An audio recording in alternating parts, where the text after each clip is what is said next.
имрӯз ҷанозаи Шӯҳрат Исматиллоев, муовини собиқи раиси Орионбонк дар кӯчаи Шукуфони шаҳри Душанбе баргузор шуд.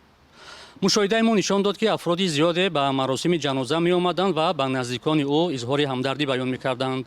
манзили марҳум дар 300 метр дуртар аз ин ҷо ҷойгир аст ва наздиконаш нахостанд, ки маросими ҷаноза наворбардорӣ ва ё инъикос карда шавад. афроди низомипӯш низ дар ин кӯчаҳо ба мушоҳида мерасад. мо барои инъикоси маросими ҷаноза ба ин ҷо омадем, вале кормандони мақомоти интизомӣ барои иҷрои вазифаҳои касбиамон монеа эҷод карда наворҳои моро пок карданд. онҳо 4 нафар буданд, дар тан либоси мулкӣ доштанд, худро кормандони мақомоти қудратӣ муаррифӣ карданд, вале аз гуфтани шахсияташон худдорӣ карданд. ин афрод ба хабарнигорони Азия Плюс ва СССР низ монеа эҷод карда нагузоштанд онҳо наворбардорӣ кунанд.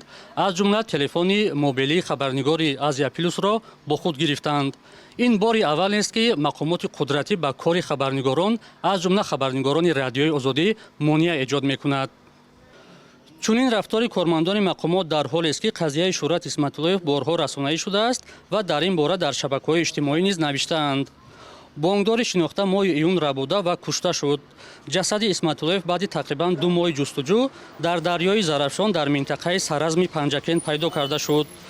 қаблан додситони кулли Тоҷикистон гуфта буд, ки дар робита ба ин қазия нисбати 16 нафар парванда боз шудааст, ки 13 нафари онҳоро боздошт кардаанд.